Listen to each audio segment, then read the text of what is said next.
વડોદરામાં ક્ષત્રિય અસ્મિતા સંમેલન યોજાયું। માણીજામાં યોજાયું ક્ષત્રિય અસ્મિતા સંમેલન, જેમાં ક્ષત્રિયોએ કુળદેવીના સોગંદ ખાઈને શપથ લીધા છે। ભાજપને મત ન આપવાના શપથ લીધા છે। તો આગેવાન મહેન્દ્રસિંહ રાઠોડે રાહુલ ગાંધીને પપ્પુ કહી મંદ બુદ્ધિનું બાળક કહ્યું છે।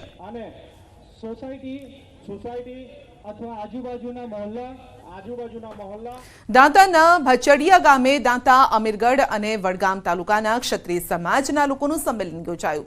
ભાજપના પ્રવક્તા મંત્રી ઋષિકેશ પટેલની હાજરીમાં ઉત્તર ગુજરાતનું સૌપ્રથમ ક્ષત્રિય સમાજનું સંમેલન યોજાયું। ત્યારે ક્ષત્રિય સમાજના અગ્રણી જયરાજસિંહ પરમારે ભાજપને સમર્થન આપતા કહ્યું છે કે અમને તો રાજપૂત નહીં પરંતુ ભાજપૂત કહ્યા, છતાં અમે બોલ્યા નથી અને રાજપૂતો નહીં ભાજપૂતો કહી વ્યક્તિગત અમારું અપમાન કર્યું છે। એવા આગેવાન જેમણે સમાજમાં કોઈ ઋણ નથી અને પોતાની વ્યક્તિગત છબી ચમકાવવા માટે સમાજનું નેતૃત્વ કરી રહ્યા છે, સમાજના યુવાનોને ઉશ્કેરી રહ્યા છે। અને આ સાથે તેમણે કહ્યું છે કે ક્ષત્રિય સમાજની સામે નહીં, સાથે છીએ। ત્યારે ક્ષત્રિય સમાજના ભાજપ સાથે જોડાયેલા તમામ આગેવાનો ભાજપ સાથે છે અને ભાજપને સમર્થન કરશે। આ સમયે રાજ્યના પ્રવક્તા મંત્રી ઋષિકેશ પટેલે પણ વાતને સમર્થન આપતા જયરાજસિંહની વાત સત્ય ગણાવી। અમને તો ભાજપૂતો કહ્યા છે તો પણ અમે બોલ્યા નથી। રાજપૂતો નહીં ભાજપૂતો અમને વ્યક્તિગત અમારું અપમાન કર્યું છે તોય અમે સહન કર્યું છે। એવા આગેવાનોને કે જેમનું સમાજમાં કોઈ ઋણ નથી, યોગદાન નથી, પોતાની વ્યક્તિગત છબીઓ ચમકાવવા માટે સમાજનું નેતૃત્વ કરી અને સમાજના યુવાનોને ઉશ્કેરી રહ્યા છે। આજથી આની શરૂઆત કરી છે એટલે માટે કહું છું, ક્ષત્રિય સમાજની સામે નહીં, ક્ષત્રિય સમાજને બતાવી દેવા માટે નહીં, ક્ષત્રિય સમાજની સાથે છીએ, એની લાગણી સાથે માગણી સાથે બધા જ। પણ હવે જ્યારે રાજકારણના મેદાનમાં, ચૂંટણીના મેદાનમાં જવાનું છે ત્યારે ક્ષત્રિય સમાજના તમામ ભાજપ સાથે જોડાયેલા આગેવાનો ભારતીય જનતા પાર્ટીનું કામ કરવાના છે।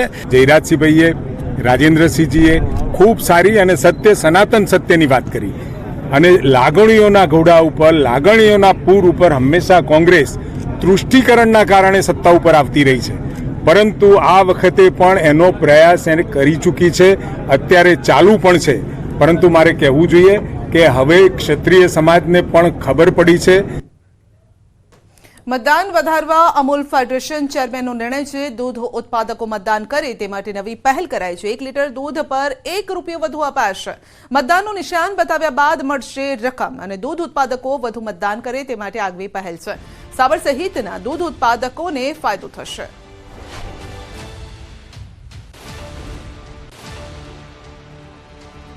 7મી તારીખે લોકસભાની ચૂંટણીનું પર્વ ઉજવાઈ રહ્યું છે।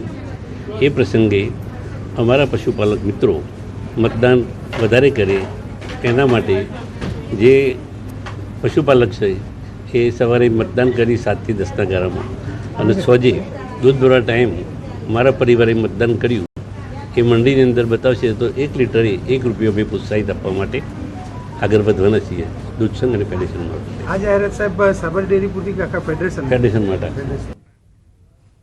અમદાવાદના ઓઢવની આદર્શ સ્કૂલની 25% ગ્રાન્ટ કાપવાનો ડીઓ કચેરીનો આદેશ છે। ખોટી રીતે ષડયંત્ર રચી શિક્ષકને કાઢવાનું કૌભાંડ સામે આવ્યું છે। ષડયંત્રની હકીકત બહાર આવતા અમદાવાદ જિલ્લા શિક્ષણાધિકારીએ સ્કૂલના 4 વર્ગો બંધ કરવાનો પણ આદેશ આપ્યો। સ્કૂલની 100% ગ્રાન્ટ કાપવા અને સ્કૂલનો વહીવટ સરકાર હસ્તક લેવાનો પત્ર કમિશનરને કરાશે। પણ અરજદારની જે રજૂઆત હતી એમાં એ સત્યતા હતી કે એઓએ રાજીનામું આપેલું નથી, એટલે ડાયરેક્ટલી આવી રીતે કોઈપણ શિક્ષકને ભવિષ્યમાં છૂટા કરી નાખે એવું ન બને તે માટે અમે તાત્કાલિક આ ઘટનાની ગંભીરતાને ધ્યાને લઈ શાળાની 25% ગ્રાન્ટ કાપનો આદેશ કર્યો છે। એ ઉપરાંત તેના જે વર્ગોમાં અમને વિદ્યાર્થીઓની સંખ્યા ન જોવા મળી તેના વર્ગ બંધ કરવા માટેની પણ અમે કાર્યવાહી કરી છે। સાબરકાંઠાના વડાલી પાસે સીએનજી પંપ પર થયેલ બોલાચાલીમાં 4 લોકો સામે ફરિયાદ નોંધાઈ છે। પંપ પર યુવકો વચ્ચે ગેસ ભરાવવા જેવી નજીવી બાબતે બોલાચાલી થઈ હતી અને જેમાં સુરેશ સગર નામના વ્યક્તિને ઢોર માર મારી ગંભીર ઈજા પહોંચી તો યુવકને ઢોર માર મારતા ઈજા પહોંચતા સારવાર અર્થે સિવિલ હોસ્પિટલ ખસેડવામાં આવ્યો। ઝાકીર નામના શખ્સ સહિત અન્ય 3 લોકો સામે ફરિયાદ નોંધાઈ। ઉપરાંત સમગ્ર મારામારીના સીસીટીવી ફૂટેજ સામે આવ્યા। વડાલી પોલીસે ફરિયાદ નોંધી વધુ તપાસ હાથ ધરી છે।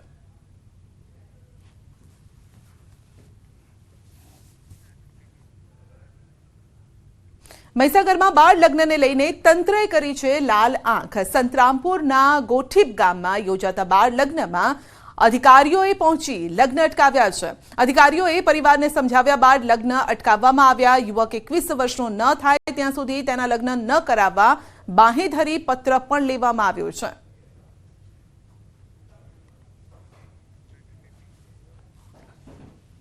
સુરત એસઓજી પોલીસ મળીને તેમને મોટી સફળતા મળી છે.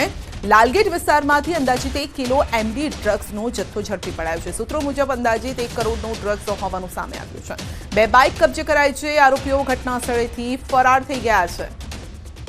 1 કિલો એમડી ડ્રગ્સનો જથ્થો ઝડપાયો છે, જેની અંદાજિત કિંમત 1 કરોડ રૂપિયા છે.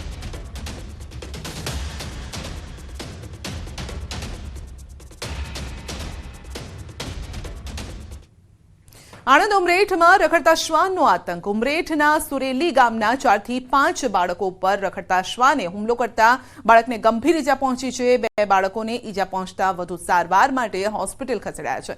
સુરેલીમાં રખડતા શ્વાને નાના પશુનું મારણ કર્યું હોય તેવું ગ્રામજનોનું અનુમાન છે.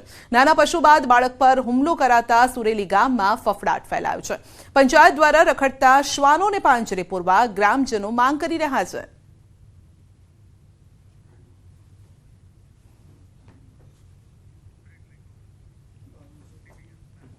બુલેટિનમાં આગળ વધીશું નાનકડા બ્રેક બાદ.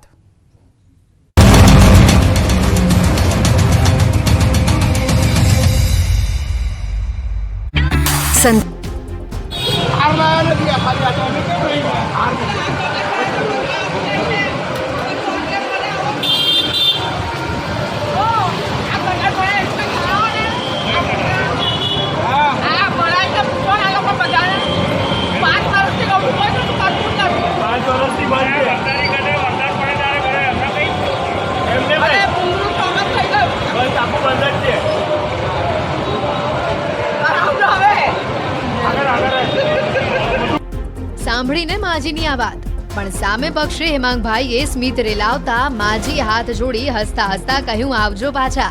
સમસ્યાઓ તો અનેક છે, પણ થાય શું? પ્રચાર દરમિયાન નેતાઓને આવી બાબતોના તો અનેક અનુભવ થતા હોય છે. સ્થાનિકની સમસ્યા પછી સ્થાનિક પૂરતી રહેતી હોય તેવો અનુભવ મતદારો કરતા હોય છે. ત્યારે દરેક ઉમેદવારે આ પ્રકારની ઇમેજને તોડવી જ રહી. Bureau report, news 18 Gujarati. Congress નેતા રાહુલ ગાંધી પાટણમાં ઉમેદવાર ચંદનજી ઠાકોરના સમર્થનમાં પ્રચંડ પ્રચાર કર્યો. રાહુલ ગાંધીએ જંગી સભાને સંબોધન કરીને ભાજપ પર અનેક પ્રહાર કર્યા હતા. આ સાથે તેમણે ગરીબ પરિવારની મહિલાઓ માટે મહાલક્ષ્મી યોજના અંગેની જાહેરાત પણ કરી. જોકે આ દરમિયાન રાહુલ ગાંધી પોતાના રાજા રજવાડાવાળાના નિવેદન મામલે ડેમેજ કંટ્રોલ કરતા નજરે પડ્યા. રાહુલ ગાંધીએ જાહેર